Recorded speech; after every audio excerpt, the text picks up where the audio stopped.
제가 2부 예배에 들어오기 직전에 우리 집사님 한 분을 실명을 말해도 되나요? 우리 김금출 집사님을 뵀는데 실은 건강이 매우 안 좋으신 상태이셔서 교회에 오시기 어렵습니다. 네, 며칠 전부터 준비하시고 링겔 맞으시고 또 준비하시고 하셔서 오늘 교회에 나오셔서 얼굴을 뵀는데 제가 한편으로 너무 반갑고 또 한편으로 너무 눈물이 났습니다. 또 생각해보면 그렇죠. 우리 시온 찬양대 힘있는 믿음의 선포처럼 우리 하나님을 영화롭게 하는 우리 성도들의 삶이 된다라는 것도 감사한 일이고, 또 예배의 자리를 기억하고 나의 마음과 정성을 들여 하나님께 예배하는 삶을 또 이 시간 올려드리는 것도 우리 하나님께서 기쁨과 영광 받아주실 줄 믿습니다.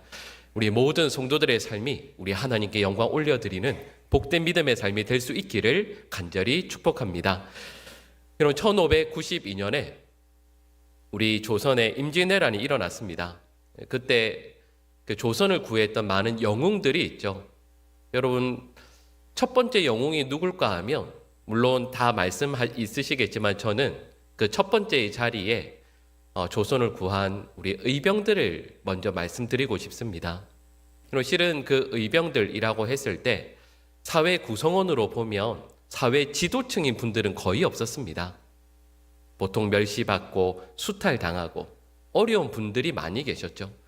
근데 오히려 그분들이 나라가 위기에 처했을 때 나의 생업을 내려놓고 나라를 지키기 위해서 의병으로 일어났습니다. 이름 없는, 그러나 나라를 위해 나의 생명을 드린 그 분들이 실은 조선을 구한 가장 귀한 영웅들이라고 할 수 있죠. 그리고 이분들뿐 아니라 또 이름이 알려져 있는 분들도 있습니다.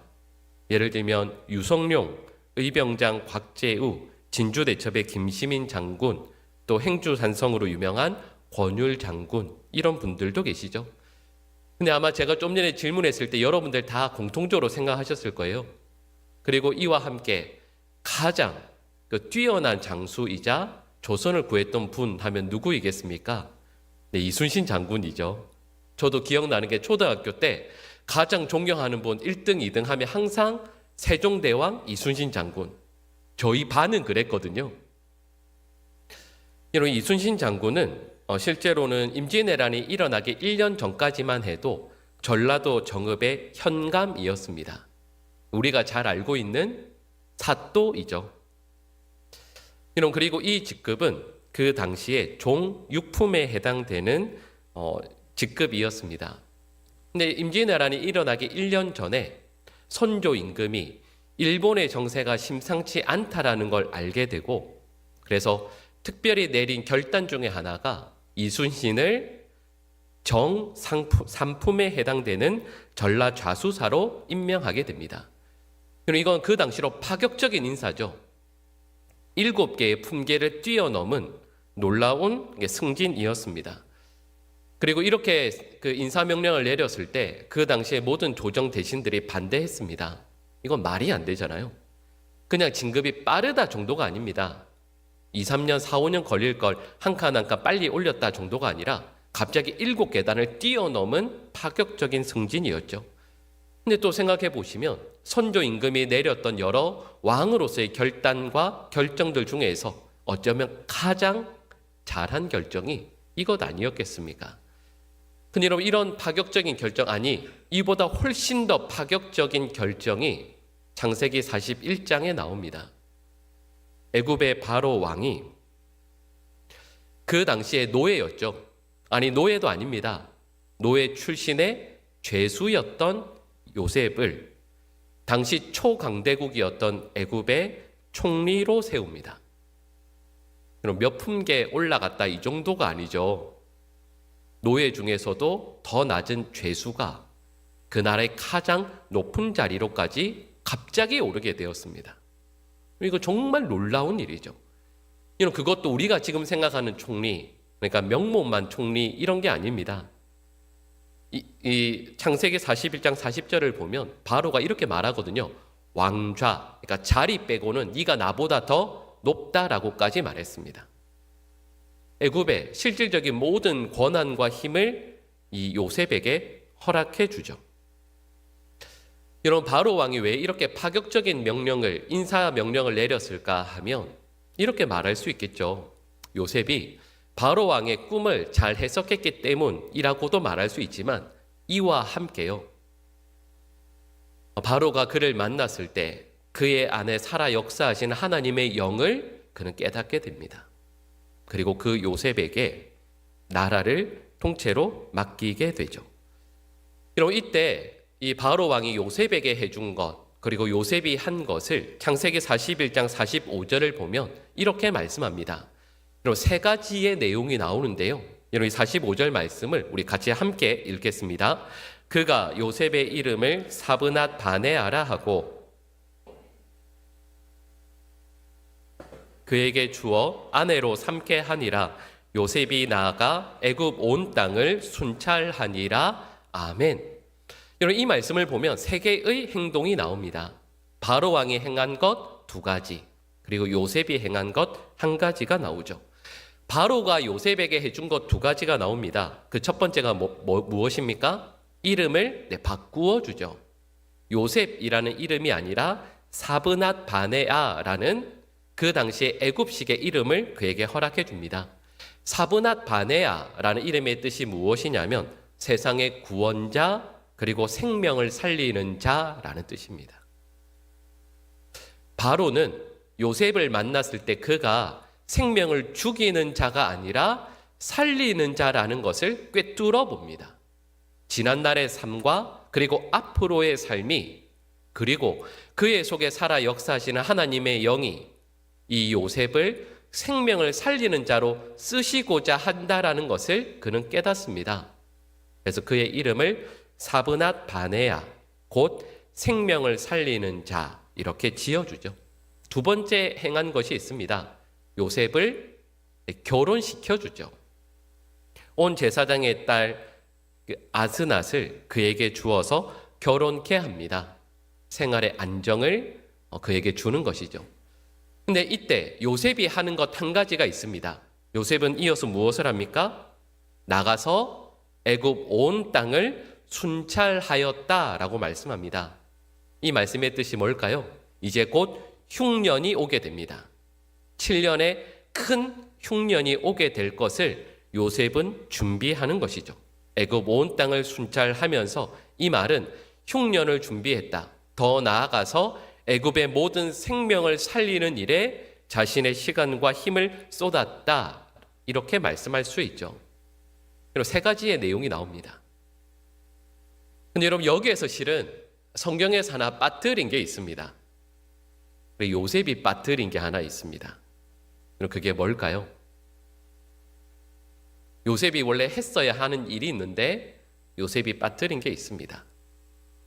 이렇게 접근할 수 있을 것 같아요. 지금 요셉이 애굽의 바로 왕과 함께 이 대화를 나누고 있습니다. 근데 그 자리에 또 한 사람, 하고 있는 사람이 있죠. 누구일까요? 왕의 친위 대장인 보디발입니다. 그럼 바로 왕이 요셉을 불러서 그를 애굽의 총리로 세운다라는 걸 가장 먼저 알게 되고 듣는 사람이 누구이겠습니까? 보디발이죠. 왕의 친위 대장이니까요. 바로 곁에 있을 테니까요. 아마 보디발의 심장은 말 그대로 멎는 듯 했을 겁니다. 깜짝 놀랐을 겁니다. 다리가 부들부들 떨려서 그 자리에 서 있지 못했을 겁니다. 여러분, 바로와의 만남이 끝나고 밖으로 나올 때 요셉이 해야 되는 한 가지 일이 있죠. 뭘까요? 아저씨 잠깐 와보시라고. 잠깐 저쪽으로 가서 우리 할 말이 있지 않냐고. 그럼 그렇게 해야죠. 아니, 지금까지 당신의 아내가 나를 모함했다는 거 당신 알고 있지 않으시냐고. 나를 그 감옥에 2년을 넣어놨지 않냐고. 여러분, 요셉이 그때 해야 될 것은 보디발에 대한 복수를 해야 됩니다. 그리고 보디발의 아내에 대한 복수도 해야죠. 모든 힘을 가지게 되었으니 애굽의 역사에서 보디발이라는 이름을 아예 지워버릴 수 있었습니다. 근데 여러분, 요셉은 힘을 가지게 되었을 때 복수를 하지 않습니다. 그 이유가 무엇일까 생각해 보면 이렇게 말할 수 있죠.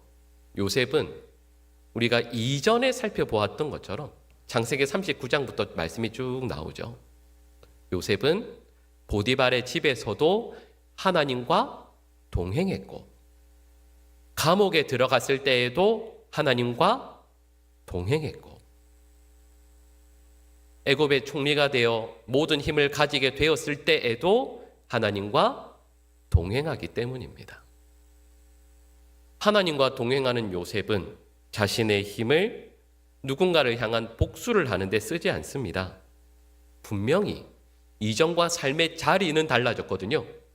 가장 낮은 자리에서 가장 높은 자리로 삶의 자리는 바뀌었습니다. 그런데 삶의 태도는 바뀌지 않았습니다. 그는 여전히 하나님과 동행하고 있고, 애굽의 권력, 애굽의 힘이 그의 생각과 그의 마음을 바꾸지는 못합니다. 요셉은 하나님과 동행하고 있고, 그리고 하나님과 동행하는 그 요셉은 바로가 꿰뚫어 보았던 것처럼 생명을 살리는 자로 이 순간 서 있습니다. 그리고 이 요셉에게 바로는 나라의 운영을 맡기죠. 나라의 운영을, 국정을 맡긴다라는 이 말을 우리가 쓰는 표현대로 하자면 이렇게도 바꿀 수 있지 않을까요? 나라의 살림을 맡깁니다. 그리고 이 요셉은 나라의 살림을 이루어갈 뿐 아니라 내 곁에 있는 모든 이들을 살리는 자로 서 있습니다. 그럼 요셉은 애굽의 총리로 어느 누구도 죽이지 않습니다. 살리는 자로 사명을 감당하죠. 복수할 힘이 있음에도 불구하고 복수하지 않고 돕고 섬기고 살리는 자로 나 자신만 사는 것이 아니라 곁에 있는 모든 이들을 살립니다. 여러분, 그래서 요셉은 지금 눈앞에 보이는 원수인 보디발을 향해서 원수를 갚지 않습니다. 이후에 그가 만나게 될 진짜 원수죠. 자기의 형들도 살립니다.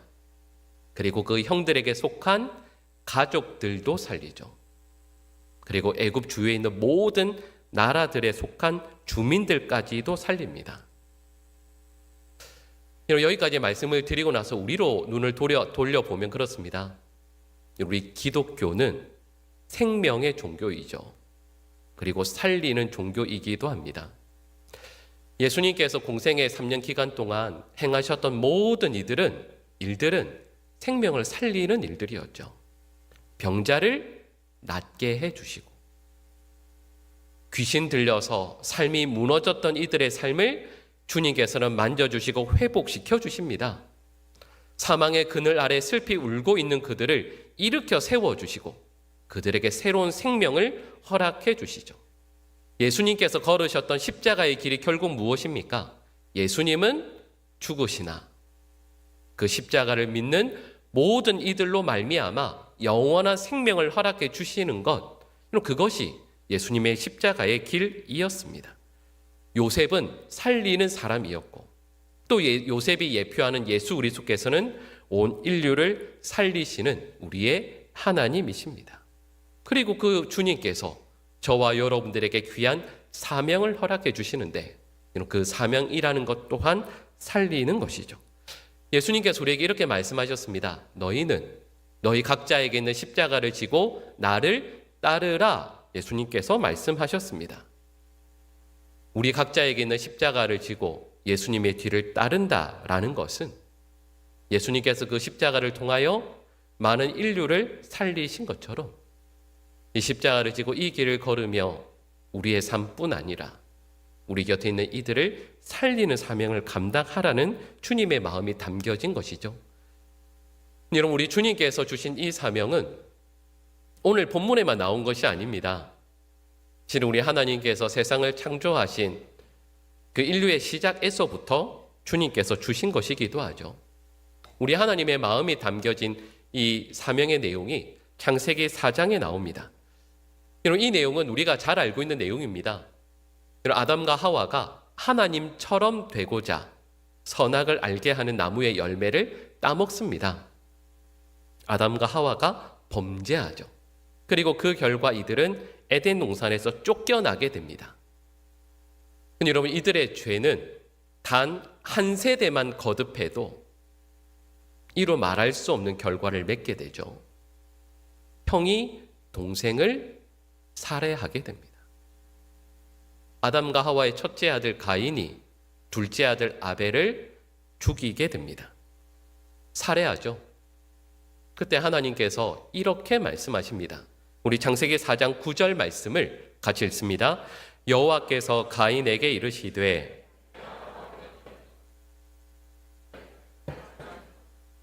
내가 내 아우를 지키는 자니이까. 아멘.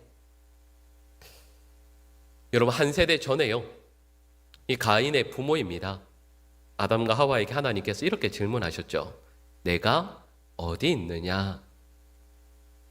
여러분, 그때 그 질문을 하시다 하나님의 마음은 말 그대로 무너지고 참으로 아프셨을 겁니다. 범죄해서 스스로를 가리고 있는 아담과 하와를 찾으시는 그 하나님께서 참 안타까운 마음으로 내가 어디에 있느냐 질문하셨죠. 근데 또 한 세대가 지났을 때 가인에게 더더욱 아픈 마음으로, 더 쓰린 마음으로 이렇게 질문하십니다. 가인아, 내 아우 아벨이 어디 있느냐 질문하셨습니다. 여러분, 그때 가인이 이렇게 대답하죠. 모릅니다. 내가 내 아우를 지키는 자입니까? 이렇게 오히려 하나님께 반문하죠. 근데 여러분, 이 말씀은 맞는 말씀이겠습니까? 하나님, 제가 제 동생을 지키는 자입니까? 저는 동생이 3명 있습니다. 그래서 어렸을 때부터 동생들 셋을 이렇게 늘 돌보는 사랑의 아이콘 같은 존재가 다 믿지 않으시네요.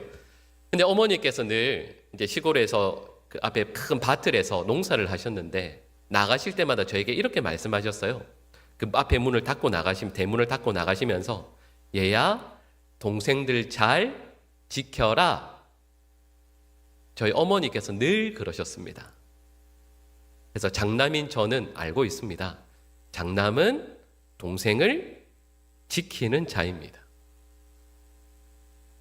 장남이든 아니면 장녀이든 혹은 중간이라 할지라도요, 나보다 연약한 이를 돌보고 지키는 것이 윗사람의 할 일입니다.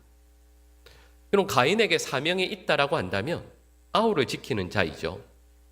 하나님께서는 이런 사명을 우리 모두에게 주십니다. 먼저 된 자들에게 나중된 자들을 지키고 돌보는 사명을 주시죠. 그리고 실은 저희들 모두는 아우를 지키는 자입니다. 이거 상징적인 표현이지만 저와 여러분들은 사명을 받았습니다. 저와 여러분들 모두는 교회를 지키는 자입니다. 우리 모두는 내가 속해 있는 공동체를 지키는 자입니다. 서로가 서로를 지키는 자라고 말할 수 있죠. 여러분, 그리고 저는 이렇게도 말씀드리고 싶습니다. 담임 목사인 저는 여러분을 지키는 것이고, 그리고 여러분들은 저를 지켜주시는 겁니다. 그러면서 우리는 함께 살아가는 교회를 이루어내는 것이죠. 여러분, 여기 있는 우리 성도들 중에 어느 한 분도 나는 이 교회 공동체에 대하여 어떤 책임도 없습니다 라고 말할 수 있는 분은 없습니다. 우리 모두는 이 교회와 이 공동체를 지킬 책임이 있죠. 이뿐만 아닙니다. 우리 예수님께서는 우리를 향해서 세상을 지킬 책임도 있다라고 말씀하세요. 그래서 잘 아시는 마태복음 5장 13절에서 14절은 이렇게 말씀하죠. 너희는 세상의 소금이다. 너희는 세상의 빛이다 말씀하십니다. 세상을 지키는 자로 우리를 부르신 것이죠. 오늘 본문에 나오는 요셉이 그러합니다. 요셉은 복수할 수 있는 힘이 생겼음에도 불구하고 생명을 살리는 자로 굳건히 섭니다. 여러분, 혹시 이틀 전에 금요일에 그 축구 경기 보셨습니까? 여러분, 너무 기도만 하시면 안 됩니다. 아까 일부 예배 때도 거의 대답을 안 하셨는데, 금요일 오전에 체코와의 그 월드컵 예선전 경기가 있었죠. 저도 실은 못 봤습니다. 왜냐하면 금요일에 금요기도회가 있으니까 준비하느라 전혀 보지는 못하고 뉴스로만 한 몇 줄로만 보기는 했는데, 결과가 어떻게 됐죠? 2대1로 역전승을 했습니다. 역전승, 얼마나 가슴을 뛰게 하는 말입니까? 승리하는 것도 좋은데 여러분, 역전승은 너무도 감격적이죠. 근데 제가 말씀을 준비하다가 역전승 했다라는 그 신문 기사를 보고 요셉의 인생이 그렇다라는 생각을 하게 되었습니다. 실은 요셉의 인생은 창세기 41장 이전까지는 계속해서 지고 있었습니다. 그리고 가능성도 전혀 안 보였죠. 이 애굽으로 팔려갔고 보디발의 집에서 또 거기에서 감옥으로까지 전락했습니다. 요셉의 인생은 도저히 이길 것 같지 않아 보였습니다. 근데 말씀드렸던 것처럼 오늘 본문에서 요셉은 그의 인생이 역전승을 거두게 되죠. 근데 여러분, 요셉의 인생이 왜 역전승인가 했을 때 어떤 분들은 아니, 노예 중에서도 더 낮은 감옥에서 가장 높은 총리로 올라갔으니까 그의 인생이 역전승한 것 아닙니까? 라고 할 수도 있지만 여러분, 저는 그렇게 생각하진 않습니다. 그것도 귀한 일이겠지만 요셉이 진정한 승리를 맛보게 되는 것은 복수할 수 있는 힘이 있음에도 불구하고 여전히 그는 살리는 자로 서 있었다라는 점에서 그의 삶이 진정한 승리를 누렸다라고 말할 수 있습니다. 여러분, 그리고 요셉은 자신의 이름이 항상 높여지는 순간들마다 누구를 찬양합니까? 하나님을 찬양합니다.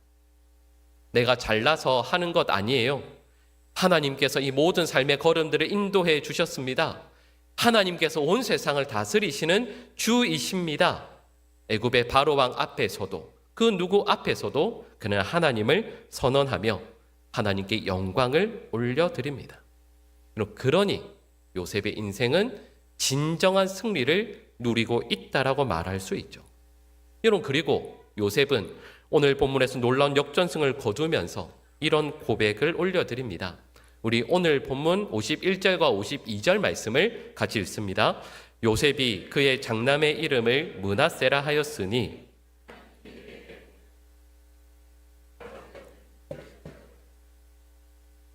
차남의 이름을 에브라임이라 하였으니 하나님이 나를 내가 수고한 땅에서 번성하게 하셨다 함이었더라. 아멘. 이렇게 말할 수 있죠. 하나님께서 요셉의 인생을 이끌어 주셨습니다. 근데 그 과정에서 수많은 상처, 아픔, 눈물을 경험했습니다. 근데 요셉은 이렇게 말하죠. 그런데 그 상처에 묶여 살지 않노라 말씀하는 겁니다. 그 고난이, 그 아픔이 요셉의 삶을 얽어매지 못합니다. 요셉은 이렇게 고백하죠. 하나님께서 그 모든 것을 다 잊게 하셨습니다. 그래서 첫째 아들의 이름이 무엇입니까? 므낫세입니다. 뜻은 하나님께서 나의 상처, 나의 아픔, 나의 눈물, 그 모든 것들을 다 잊게 하셨습니다 라는 고백이죠. 여러분, 제가 지금까지 목회를 하면서 많은 분들을 만났습니다. 근데 그 성도들 가운데에서 참 많은 분들은 삶에서 고통을 만나잖아요. 고통을 만나면서 그 고통을 묵상합니다. 근데 그러다가 고통이 지나갔거든요. 그런데 그 고통의 여파에 여전히 힘들어합니다. 고통의 기억에 잠겨서 살아가는 성도들이 참 많습니다. 근데 또 제가 만난 어떤 분들은 다르게 살아가요. 고통 중에 하나님과 동행하며 살아갑니다. 근데 그 고통이 끝나는 순간이 있거든요. 근데 그러면 고통 중에도 함께 해주신 하나님의 은혜로 살아갑니다. 여러분, 저는 요셉이 이루 말할 수 없는 상처, 고통, 고난을 겪었으나 자신의 삶을 선하게 인도해 주시고 책임져 주시는 하나님을 만났기에 그 하나님을 고백하는 거죠. 그래서 그 둘째 아들의 이름을 에브라임이라고 짓습니다. 형통함, 감사, 기쁨, 하나님을 향한 온전한 믿음을 담아서 아들의 이름을 에브라임이라 짓습니다. 여러분, 그리고 요셉은 힘이 있거든요. 근데 그 힘을 가지고 누군가에게 손을 내밉니다. 그리고 그를 살립니다. 힘이 있는데 그 힘으로 손을 내밀 때 하나님의 이름을 높이며 누군가를 살려냅니다. 하나님의 이름으로 누군가를 아프게 하는 게 아니라 누군가를 늘 살리죠. 요셉은 하나님과 동행합니다. 그래서 앞서 말씀드렸던 것처럼 많은 성서학자들이요, 요셉을 예수님의 예표라고 말하는 거예요. 요셉의 삶을 가만히 들여다보면 십자가로 십자가의 길을 걸으시며 온 인류를 살리신 예수님의 그 삶을 들여다볼 수 있기 때문입니다. 여러분, 그리고 저는 이렇게 말씀드리고 싶어요. 여러분, 우리 그리스도인들은 어떤 존재들입니까? 우리는 사랑으로 손을 내밀고 누군가의 손을 사랑으로 잡아주고 따스한 목소리로 위로하고 기도해주는 사람입니다. 한마디로 말씀드리면 살리는 사람이라 할 수 있죠. 분명히 우리 그리스도인들이 가는 곳곳들마다 생명의 역사가, 살아나는 역사가, 하나님의 임재가 반드시 일어나야 합니다. 여러분, 그리고 저는 보광중앙교회 담임 목사로 우리 모든 성도들이, 우리 교회 모든 성도들이 살리는 자 될 수 있기를 간절히 축복합니다. 우리 성도들이 가는 가정, 우리 성도들이 몸담은 공동체, 그리고 무엇보다 우리 보광중앙교회가, 살리는 이들이 가득 모여있는 우리 보광중앙교회 가운데에서 생명의 역사가, 살아나는 역사가 날마다 일어나야 하지 않겠습니까? 그런 경험들이 있으시죠? 새벽에 일어나셔서 새벽 기도에 오시든 아니면 오실 수 없는 분들은 새벽에 일어나서 말씀을 한 장 읽고 기도하시는 중에 하나님께서 누군가의 이름을 마음에 떠올려 주실 때가 있어요. 그냥 그 하루를 바쁘게 지내다가 잊어버릴 때도 있지만 혹시 그분에게 전화를 하거나 찾아서 만나게 되었을 때 얼마나 반가워하시는지, 그리고 그분의 영혼을 살리는데 귀한 일을 감당하게 되는지를 우리는 경험하게 되죠. 여러분, 이뿐만 아닙니다. 누군가에게 사랑의 손길을 내밀고 그를 위해 기도하고 물질로 돕고 섬기고, 그리고 기도하는 중에 하나님, 오늘 혹시 제가 우리 주님의 사랑을, 주님의 생명을 전해야 할 사람이 누가 있겠습니까? 라고 여쭐 때 하나님께서는 우리를 통해서 놀라운 일들을 행하시죠. 여러분, 저는 요셉의 이 고백이 너무 좋습니다.